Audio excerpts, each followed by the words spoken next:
नमस्कार प्यारे छात्रों, आप हैं Rajkumar Patel sir YouTube channel पर। हम पढ़ रहे हैं एट ग्रेड अभ्यास पुस्तिका। आज हम पढ़ेंगे कक्षा 6वीं की संस्कृत पुस्तक का षोडशः पाठ भोजस्य शिक्षा प्रियता, यानी 16 पाठ। 16 पाठ का नाम है भोज की शिक्षा प्रियता। इस पाठ को के प्रश्नोत्तरों को करेंगे। उससे पहले हम यहाँ ये महत्वपूर्ण लाइन दी है, इसको पढ़ते हैं। भारत ज्ञान विज्ञान धर्म संस्कृति आध्यात्म की भूमि है। यहाँ सदैव ज्ञान को विशेष महत्व प्रदान किया गया है। यहाँ अनेक शासक विद्वान कवि हुए। भर्तृहरि राजा होते हुए शास्त्रों के ज्ञाता रचनाकार आश्रयदाता थे। श्रृंगार शतक, नीति शतक और वैराग्य शतक काव्य ग्रंथ तथा वाक्य पद्मीय व्याकरण ग्रंथ के रचनाकार थे। यहाँ आप ध्यान रखेंगे, भर्तृहरि ने श्रृंगार शतक, नीति शतक और वैराग्य शतक नामक काव्य की रचना की। इसी परंपरा में मध्य प्रदेश की धारा नगरी के शासक राजा भोज एक अद्वितीय कवि थे, जिसका उल्लेख इस पाठ में प्राप्त होगा एवं उनके विषय में विस्तार पूर्वक अध्ययन करेंगे। आइए अब हम प्रश्नोत्तरों को पूरा करते हैं। सबसे पहले प्रश्न पहला है, उद्यान मार्गे वहरन भोज आपश्यत। बगीचे के मार्ग में घूमते हुए राजा भोज ने देखा। तो राजा भोज ने एक विप्रम यानी एक ब्राह्मण को देखा था। तीसरे विकल्प को हम सही करेंगे, विप्रम यानी ब्राह्मण। प्रश्न क्रमांक दूसरा है, राजा पुरस्कार रूपेण आयक्षत। राजा ने पुरस्कार स्वरूप में क्या दिया? तो इसका चौथा विकल्प सही है, ताम्र प्रशस्ति पत्रम धनराशिम च। तांबे का प्रशस्ति पत्र और धनराशि। प्रश्न क्रमांक तीसरा है, तम भोजम मत्वा प्रणमयम आकथयत अत रेखांकित पदे प्रत्यय अस्ति। यहाँ प्रणमयम में कौन सा प्रत्यय है ये हमें बताना है। तो प्रणमयम में जो है ल्यप प्रत्यय है। चौथा विकल्प इसका सही है। आगे देखें, प्रश्न क्रमांक चौथा है, अति दरिद्र्यम ज्ञात्वा राजा अपृच्छत। वाक्य प्रत्यय युक्त शब्दम अस्ति। इस वाक्य में अति दरिद्र्यम ज्ञात्वा राजा अपृच्छत, इसमें आपको प्रत्यय युक्त शब्द को पहचानना है। तो इसमें जो आपका ज्ञात्वा शब्द है यह प्रत्यय युक्त है, इसमें कत्वा प्रत्यय का उपयोग हुआ है। तीसरे विकल्प को हम सही करेंगे, ज्ञात्वा।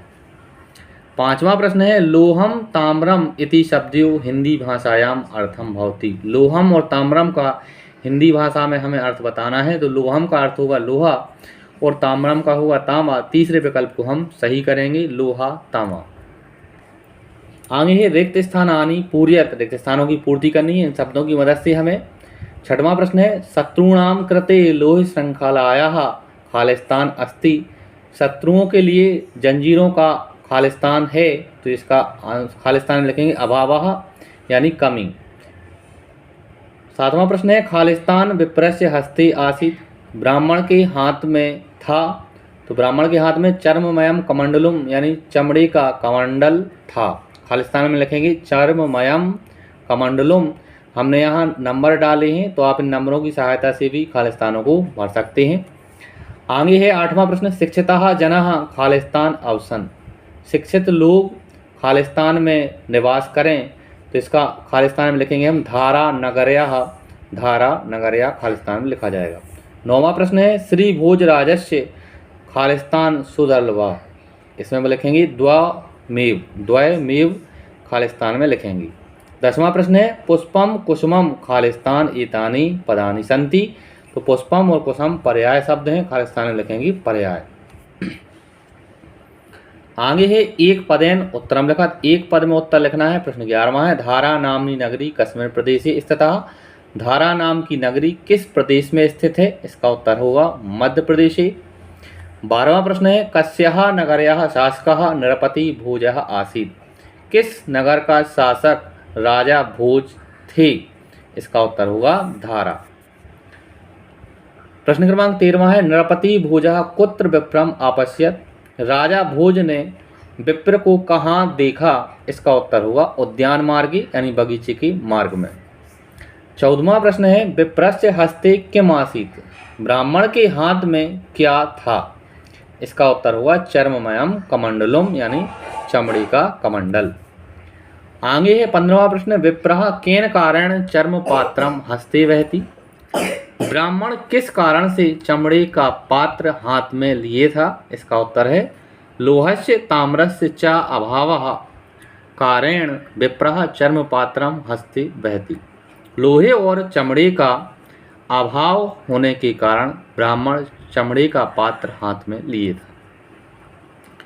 16वां प्रश्न है लोहे ताम्रयो कथम अभावः जाता। लोहे और तांबे का अभाव कहाँ था? इसका उत्तर है लोहे ताम्रयो भोजस्य काले अभावः जाता। लोहे और तांबे का अभाव भोज के काल में था। 17वां प्रश्न है राजा भोजः किमर्थम प्रसिद्धम। राजा भोज किस लिए प्रसिद्ध हैं? इसका उत्तर है राजा भोजः शिक्षितानां सम्मान कारेण प्रसिद्धम। राजा भोज शिक्षित लोगों के सम्मान के कारण प्रसिद्ध हैं। 18वां प्रश्न है भोजस्य शिक्षा प्रियता पाठे आगतान ल्यप प्रत्यय उदाहरणम लिखत। भोजस्य की शिक्षा प्रियता पाठ में आए ल्यप प्रत्यय के उदाहरण हमें यहाँ लिखना है। तो सबसे पहले देखें आप प्रणमयम में प्रा उपसर्ग नम धातु और ल्यप प्रत्यय, इन तीनों को मिला के बनेगा प्रणमयम। दूसरा है समभ्यू, शम उपसर्ग है, भू धातु है और ल्यप प्रत्यय है समभ्यू। तीसरा है विज्ञाय, विज्ञाय में वी उपसर्ग ज्ञा धातु और ल्यप प्रत्यय है। और चौथा शब्द है आगत्य, आगत्य में आ उपसर्ग गम धातु और ल्यप प्रत्यय है। इस प्रकार से बनेगा आगत्य। ये जो शब्द हैं चारों ये ल्यप प्रत्यय के उदाहरण है, इसको आपको ध्यान रखना है। आगे देखें दीर्घोत्तरीय प्रश्न है। प्रश्न 19वां है नृपते भोजस्य आदेशः किम आसीत्। राजा भोज का आदेश क्या था? इसका उत्तर है नृपते आदेशः आसीत् यत् विप्रो अपि यो भवेन मूर्खः सः पुराद बहिरस्तु मे कुंभकारो अपि यो विद्वान सः तिष्ठतु पुरेमम। इसका अर्थ है राजा का आदेश था कि यदि कोई ब्राह्मण है और वह मूर्ख है तो वह मेरे राज्य से बहिरस्तु यानी बाहर हो जाए, और यदि कोई कुमार है और वह विद्वान है तो वही मेरे राज्य में ठहरे या रहे। आगे है प्रश्न क्रमांक 20वां पाठे आगतान कत्वा प्रत्यय से चत्वारः प्रयोगान लिखत। पाठ में आए हुए कत्वा प्रत्यय की 4 प्रयोग हमें यहाँ लिखना है, 4 वाक्य लिखना है। पहला वाक्य हमने लिखा भोजम मत्वा प्रणमयम, इसमें मत्वा शब्द में कत्वा प्रत्यय का उपयोग है।